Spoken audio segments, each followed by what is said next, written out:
Hello, everybody. Welcome to our interview today. I am very, very pleased to introduce you to Gene Hutchens, a life longevity coach. Where are you from, Gene? Remind me. I'm in Trinity, North Carolina, USA. Trinity. Excellent, excellent. So Gene's down south in North Carolina, USA, and I'm in Toronto, Ontario, Canada. And we're going to be talking about Gene's life longevity coaching program, his story, and some of the challenges that he's faced in the last little while. Some of the nuggets that he can share with him, or with us, excuse me. And so, having said that, Gene, and of course, welcome everybody. If you want to step up with a comment or a question, I'll give you the chance to do that later on. And this is Life Coach Dean Brown, a brother to those that know me and friend to those that don't. And of course, my good friend Gene Hutchens, a compatriot in the coaching industry. And I'm really looking forward to how this turns out, Gene. So just wanted you to share with me your story, some background of who you are and why you've chosen to pursue this particular career. Well, um, my background goes back to I was an athlete in my younger days. I was a basketball player, always real active, energetic, on the go. Um, after after the college days were over, and the work, the family, the kids. I've always been an entrepreneur, self-employed. I've been in screen printing for a lot of years. That was my I guess approaching 40 years now in the screen printing industry, and I have a small business that I still continue to run there. Um, and then I became a musician. Started playing music in my mid 40s, learned to play the harmonica and the guitar, and now I'm a singer songwriter. I've played in lots of bands, so I can travel around and walk up and play harmonica with most anybody. That's my main instrument. But now singer songwriter, and I was going through all of this, and I got to my senior years. I guess I turned 60 or so, and I was slowing down. My hips were in terrible shape. I was, at that time, I'm 6'4", and I weighed about 280 pounds, and I was carrying around way too much weight, and basically I wore my hips out. And so I degenerated. I mean, I had to pretty much shut down my screen printing business.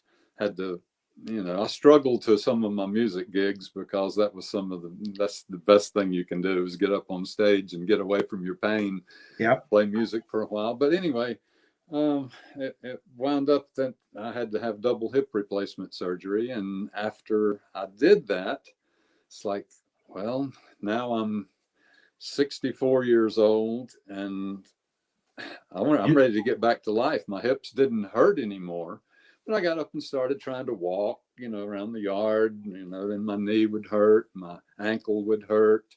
Something was always hurting, and my plans to just get back to athletic. And I've always worked. I'm an organic gardener.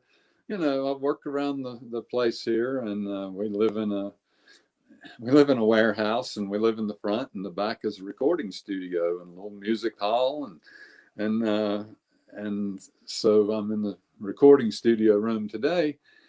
But I'd had to give up so much of that. I was on the couch. I was in the bed 18 hours a day in pain. I'd be up. I mean, there's videos of me just trying to carry the compost bucket out to dump it in the compost pile, and it's like it would take me 10 minutes to do that. Now I can do that in 30 seconds. There you go. And so I just decided that, plus I was getting to the age that a lot of my friends were dying from cancer, from these certain problems, and so I started researching. It all happened, I guess, when I knew I was in trouble, and I wanted to get myself back, but I didn't know how. Right. And I stumbled upon really, it was the Truth About Cancer series on the internet, and I started watching, and I started learning about things like the ketogenic diet. Well, what is that? So I started learning about it. Then other things movement. First of all, I dug into learning some knowledge about my specific aches and pains. I'd torn a rotator cuff in this shoulder. When I played harmonica, I had to hold my elbow so I could hold this harmonica up to my mouth because the shoulder was gone. Right. And so I started learning how to rehabilitate that. And I went to the doctor, my hip doctor, and I said, "What do you think about my shoulder, doc?" And he said, "Yep, torn rotator cuff." I said, "Do you do that?" And he said, "No, but we got a guy," and he gave me his card. And I came home and I researched it, and I said, "I'm going to fix this on my own." Good man. And so I did. I mean, it took Awesome. me 6 months, but I didn't have surgery, and now it's just strong as anything. Good man. So gradually, I just started learning this and that, and applying it, working at it like I did when I was an athlete, like I was in training. Awesome. And I set a goal. This is the big thing. I was 64. It was just before Thanksgiving and Christmas holidays, and you know how all of those casseroles and those big dinners and everything. And I knew I was going to be in trouble if I didn't get started. And my birthday is next week, and it was about this time that I said, by the time I turn 65, I'm going to be my ideal weight. I'm going to be the best that I can be. No contest, no questions asked. I am going to do this. I'm going into training. So I just started like it was it's like when the championship game's over and well, what do I do now? Well, you start mindset. Training for the next year. That's right. And so I set my goal for 65 and I made it. Awesome. Way to go, brother. I eclipsed it. And so I played music on my own stage in my own place on my 65th birthday. And we had, we have gatherings here. There was probably a couple of hundred people here for my party and bands playing. And it was just, I had gotten it back. And so, but all people wanted to do was say, "What did you do? Where's the rest of you?" All of those questions, like when you've lost 80 pounds. And, right. And the last time they saw you, you were on the walker and, and in total pain. And now it's like a year later, it's kind of like, I always felt like Superman. And so I found myself repeating over and over. Well, I did this. Well, and then I did this. Well, and then you got to check this out. Oh, and and I learned this. And it's like, and I was repeating over and over and over. And I said, man, I have got to do something, write this down, write a book, do a video, something, so I can just hand them here's a link. So I started writing and creating the program, and so that's what got me into deciding that I have so much knowledge to share. It's not right for me to keep it. I may have learned it, but it could be a gift, something that I could help others by sharing this to get them out of the pain, the misery, and get back to living their full life. That's amazing. Good work, brother. I wanted to share with you how that resonates with me, because as a holistic life coach, I understand that it's one thing to learn something. It's totally another thing to practice it. And then we end up mastering it such a way that we can teach it. So kudos to you, my friend, for doing all those things. That you were given a passion, a goal. You researched to find what you needed to do. You learned it, you practiced it, you mastered it, and now you're in a place where you can share it. And that's amazing. That's amazing. And I'm really, really proud of you for that, because that sets a huge example for people that, are getting to that age where they're struggling to move, and their aches and pains, and they're overweight, and they're not sure about their health and their hydration. And there's so many things that we need to know that we don't necessarily care about when we're younger. Right. So, right. And then all of a sudden, when the shit hits the fan, so to speak, that all of a sudden we're thinking, oh, what did we do wrong, and how do we fix it, and all that sort of stuff. So I just wanted to know, what's the one thing that you wish you'd have known before you started your coaching? Was there anything in specific that you could speak to? Yes, definitely. And it seems so funny now when I look back at it, because through all of this journey, what has evolved is that my strength is that I'm a motivational type of person, and the mindset for that I hadn't developed at that early stage. I mean, I'd always had the mindset of an athlete and that mindset of hard work and dedication and goal setting and that, but I guess the meditative type of mindset where I looked into myself and started really analyzing myself, Yeah. introspection, and thinking about my virtues. You know, what are my values? What and the virtues, and what are my strengths, and what are my weaknesses? And it's like, you know, you get into this meditative state, and all of a sudden you become aware of your gift, and you know, and so then I had to learn how to do things, because just like people talking to the camera, talking to the video, Technical even though, challenges, right? yeah, and it was tough, and it's like, so I've tried to work on that, even with my basketball career and playing in front of thousands of people, or music career and playing up on stage and singer songwriter. It's different to get in and do these little Zoom meetings and video conferencing. It's, you know, so it's taken me a little bit to get to that point, but I think I'm happy to be here today, and I'm happy to be able to share as well as I can. So. And you're doing a great job, my friend. I'm so proud of you, because I love the simple fact of how powerfully you're setting the example. Now, I'm going to flip the coin a little bit, and I'm going to ask you, what was your biggest failure, and what did you learn from that? Well, I guess the biggest failure that getting into all of this was my previous failure to dig into the technology. I was so far behind.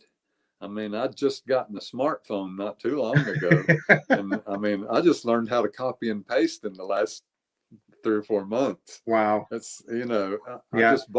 I just bought this the laptop that I'm still learning, and I still wind up doing a whole lot of my work on my iPhone and iPad, because I'm not computer literate enough to jump in on the computer and get things done. I mean, you know, Yeah. I'm learning bit by bit. You know, I have to. But if I looking back, I should have embraced that. And that's things I find when you get older and you get to be a senior citizen. And I see it in my 90-year-old parents, and I see the people that I caregive for. And when you get older, you get set in your ways, and you say, I don't want to do that. I don't have to do that. And I kind of felt like I'll never have to learn the computer. And all Wrong. of a sudden, here I am trying to do, you know, a coaching program online, and it's kind of like, wow.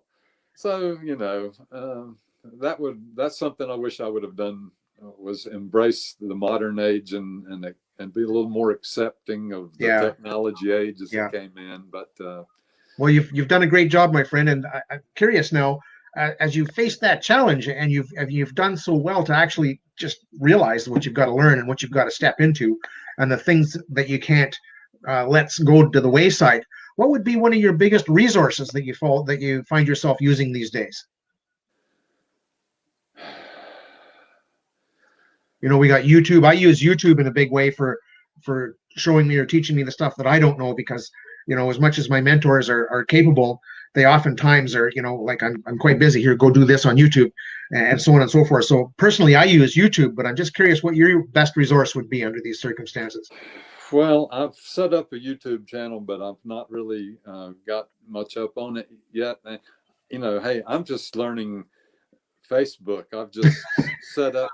I mean, I've just set up my Facebook business account, business page, with life longevity coaching, and the Facebook group. I formed the group where I do post, and so just learning that much so far. Yeah. And plus trying to learn video editing. I've been, you know, playing with some editing programs to try to put together some things so that I can create a program. You know, it's one thing about uh, I know that we were talking the other day and about the perfectionist in me. Yes. And I was thinking about that before our meeting today. And it's like, well, why do I want it to be so perfect? Because you see stuff on here that it's like, Yeah. it's not very professional. It's just right put out there. Yeah. But I guess it's the musician and the athlete in me, where Yes. you want to Yeah. practice so that when you go out there and do it, you're doing it the best that you can do.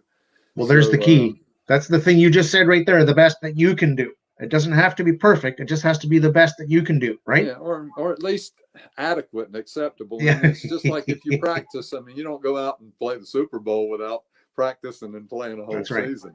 That's Or, right. So practice makes perfect. So I've just been practicing and Well, I got to hand it to you for someone that started learning musical instruments at the age of 40.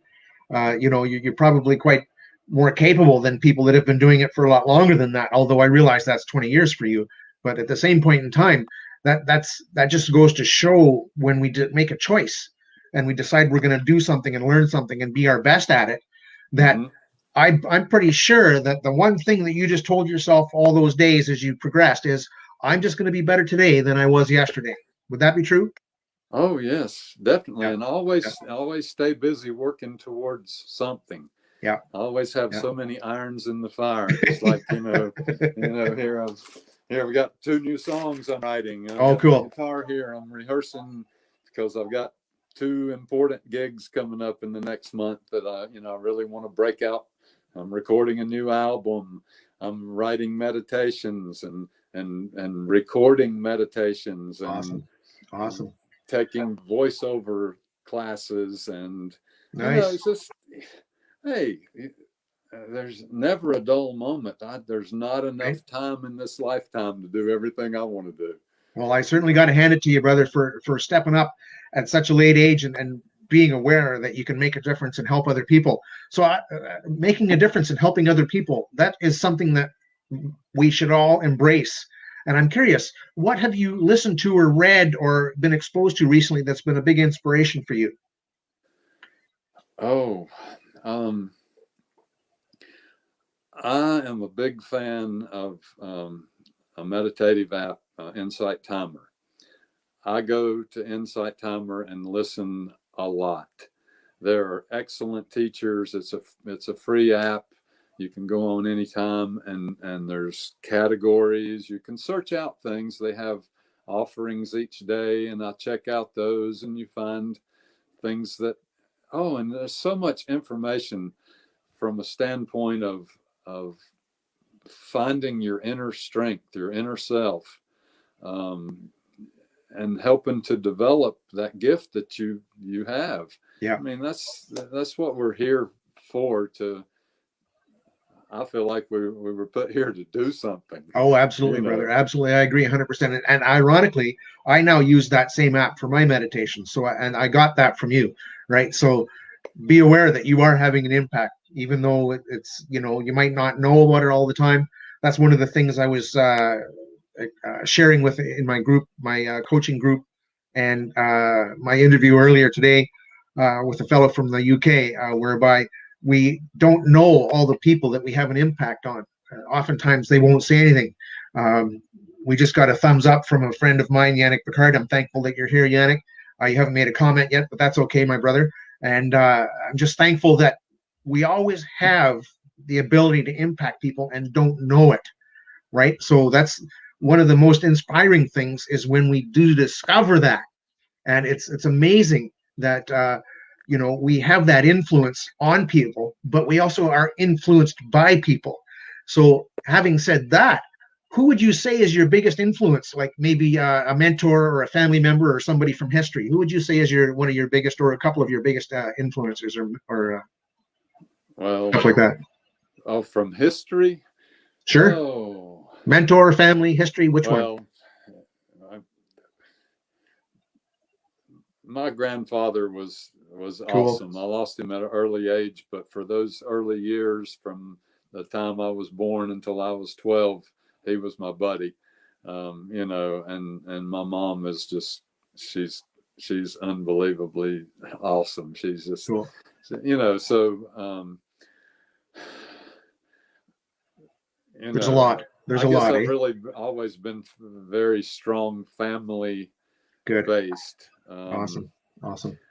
I always, It's amazing how people can influence you. You're not even sure how to put your finger on it, eh? right. No, I Yeah. mean, I pay attention. I've always been a listener, a watcher. I've always been kind of quiet, to Have you had speak. it? Have you had I, a mentor that would influence you, or would you say that your mom and your grandfather were your mentors? well, yes, definitely for my whole life, but I don't know, from my go-getter business, get out there and do things. I don't know. I guess it was just the athlete in me when I was young. I wanted it, and Yeah. so Yeah. I went for it. Um, I was, I don't know. I remember having to make a speech one time in high school, my junior year. I'll never forget. I was terrified. I was running for an office Okay. in the Like, class or something, and then my speech class in college was the most feared thing, and it was, I didn't really learn anything from it to make myself want to do it. But I think more than anything, this knowledge that I have that I want to share, that's the burning desire in me to learn how to speak and to share my story, there because you if go. I don't share my story, it's not going to get out, and then There that you would be go. a total waste. Yeah, absolutely. So Because I having said, can help having said, people. yes, helping people is amazing because that's why we're here. That's why we're coaches. And in a life longevity program like what you're creating and sharing, uh, helping people is key. That's what we're here to do. And you mentioned earlier about how you think that we're here to do that. There's no question, my friend. I've come to learn uh, that the universe has us here for we've chosen to be here from spiritual to physical, and the universe has we have a purpose to be here. And you had to go through those trials to get to where you are now. You couldn't have become the person you are now if you hadn't gone through all those pains, all those That's right. struggles, all that transformation, all that ability to make a difference for yourself. So other people can say, hey, what did you do? How'd you get there? Where's the rest of you? And all that sort of thing that you mentioned earlier. And that's a powerful transformation that other people can realize that, hey, if he can do it, I can do it, right? But having said that, there's myths out there, there's lies out there, there's things that are deceptive. What would be the one thing that you feel when it comes to debunking a myth, so to speak? What would be the one thing that comes to mind for you about that?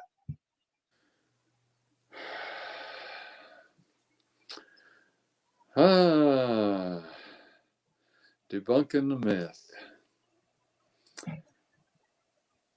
Wow. What's one thing you struggle with the most that other people keep telling you that you don't that is wrong? The I can't. You mentioned something about I can't previously. Do you get in the way of that a lot?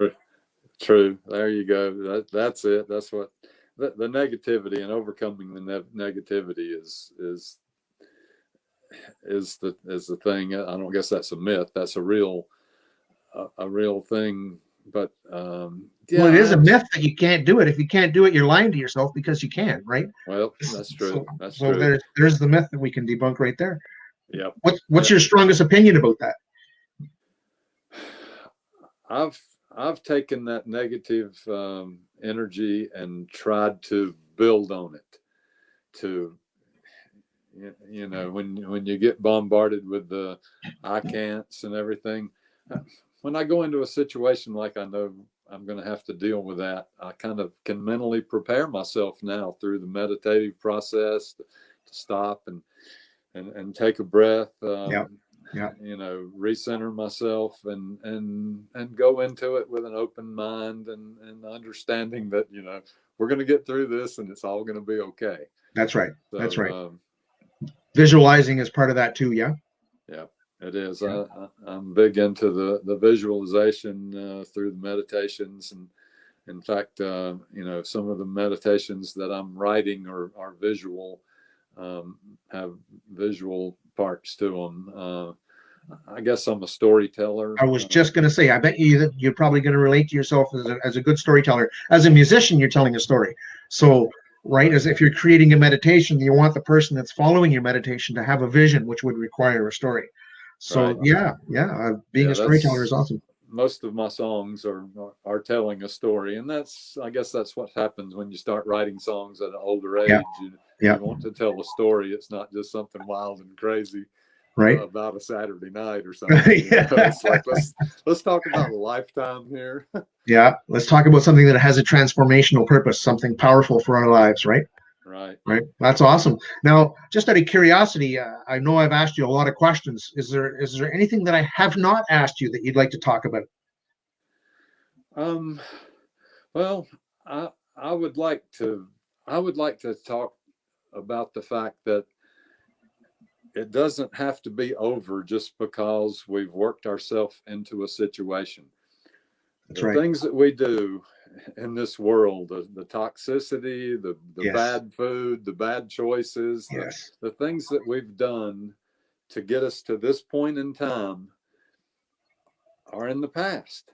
Yeah. The things that are in the future, hopefully they're there, but here is where we are in the present, and what we do in the present determines the next little increment into our That's right. future. That's right. And basing it on what you've learned in the past. Yeah. And at our age, at my age, I speak of Oh, my I'm age, not far behind you, brother. I'm not far behind you. but it's like it doesn't have to be where we're not able to do something just because we have a problem. And so many health problems are, we cause them ourselves by Yes. so Yes. many things. And Yeah. that's what I want to share in my program is all of the things. When I went at it, I didn't do one thing or two or five or 10 or 50 or 20 or 50. I did hundreds of things. I tried Yeah. everything: herbals, botanicals, oils, movement, qigong, yoga, on and on and on. I studied the microbiome. I studied, looking at the body at a cellular level, and the mitochondria, the energy factories inside of our cells, and Yeah. the cell walls, and All that what stuff. it's all made of, and what we need to eat to support all of that, and the Yeah. nutrients, and the supplements, and the minerals, and the water. Water is so important, and the Yes. air. And air. So that's what I'm going to try to cover is step by step, starting with the most important things. The basic program would be like a first month of mindset, meditation, nutrition, understanding the body, understanding movement, because you have to understand all of these things and go at it with the proper mindset. Yeah. And Yeah. and if I would have known, I didn't catch the mindset thing until 7 or 8 months into my journey. And it's kind of like, wow, I made it hard on myself by Yeah. not really getting my mind straight. Right. So that's why I think I've sort of evolved into becoming more of a meditative mindset coach, because it doesn't matter if you're trying to get in shape, or if you're trying to learn how to play the guitar, or if Right. you're trying to learn how to do a new job or learn a new skill. Anything you do, you've got to apply the proper mindset to have the best results. 100%, my friend. 100%. So, having said that, and knowing that your mindset is key, I'm curious, what would be your biggest thing, your biggest goal that you're trying to accomplish with this career that you've chosen? What is your big hairy ass goal, as an example? You know, at this age, it's not like you get to this point, you've already raised the family, the kids, you've got grandkids. Leaving a legacy Yes. of Yeah. of goodness, of things that you did, that you gave. And it's just kind of like, my daughter said, I gave her, I have a studio, so I write a song and I burn a disc, and And it's kind of like I mentioned that, you know, I want to leave something, you know, we need to record my grandmother or her grandmother, my mom, speaking and reading books. And she said, but Dad, you've already left us so much. Yeah. You know, Good for but, you. you know, when you get to this age, I mean, you can't take it with you. No. You're at the age that it's like, I mean, sure, I'd like to travel and do some things, and I love having a good time, but it's kind of like, I don't really want for a whole lot. So just to build something, to leave something behind for the kids, for the Yes. family, to Yeah. teach, Yeah. to teach. That's awesome. Way to go, my friend. And that's legacy is key. I mean, there's been many, many people that don't realize that it doesn't matter what they do in life, they are leaving something behind. So to have the awareness, the presence of mind, the mindset to know that what you're doing is going to leave a legacy, whether you choose it or not. It's kind of how we live with the law of attraction, right? You either live with it by choice or by default. And you mentioned Right. earlier, when you're in the now and you understand that you're in the now, those moments, which are only moments, are still eternal because you're always in the now. You can't do something in the past and you can't do anything in the future. You can only do what you can do in the now. And to make the choice to want to leave a legacy is so powerful and so beautiful. And it's one of those things that are just amazing that we should embrace, knowing that as we grow, as we build our families, as we build our careers, as we make our choices, we are leaving a legacy. What is it that people are going to remember you for? I mean, we're both going to live to a ripe old age. You know, you're a blessed man that your parents are still around. My dad made it to 93. So, you know, I was born much later. So he passed when I was younger. But at the same point in time, that legacy is still there, regardless of how we do it or what we do while we're trying to do it, or even if we don't even realize we're trying to do it. So that's super powerful. Thank you, Gene. I really appreciate that. So we're getting close to time now, and I'm going to give everybody a chance to reach out to you. So what would be your easiest way for other people to get in contact with you? Let them know that now. Okay. My website is www.lifelongevitycoaching.com. Cool. And you can find me on Facebook, Gene Hutchens, Life Longevity Coaching. Here, let me type that in. www.lifelongevitycoaching. It's all one word, is it, my brother? Yes. All lowercase. .com. Let me know if this is correct. Yes. Awesome. We'll leave that up, and we'll That's let people and everybody that wants to make connection with you, they can do that through that link. Yes, you can leave a message there and mention this, mention Dean, mention this this group. Yes. And you know, because you know, I'd like to know anybody that follows up from there. And Absolutely. then I have a Facebook page and a Facebook group, Life Longevity Coaching Group. And okay, cool. That's where I'm posting and will be posting a lot of things. It's kind of use it. I'm really just getting ready to really launch this out there and try to, you know, put the blog type, use it as a blog type setup there on the coaching group. Cool. I'm going to add that in there and share that now. Yeah. Cool. Excellent. Excellent. I really appreciate your time tonight, Gene. And I really appreciate the story that you shared with us and the power of the transformation that you've gone through and that you're sharing with other people. Amazing, my brother. It's there. We've got the power inside. We do, my brother. We do. Awesome. Awesome. Okay, so I'm going to end the broadcast now and we'll have a chat after that. I just wanted to share with everybody that's watching, that is watching now or will be watching later, that thank you for being here. If anybody wants to, before we get off, this is your chance to ask Gene a question if you want to. I don't know if anybody's going to have the nerve to do that. I find people are quite shy sometimes, Gene, and we've covered a lot of ground. So there's a lot of answers already been given. I don't see anything coming up in the comments at this point in time, but I will be checking this post during rebroadcast where I'll leave this up and we can see if anybody has questions at a later date. And I'll certainly reach out to you to get those answers if I don't know them myself. So I really appreciate your time, brother. We're going to end the broadcast now. Much love. All right. All you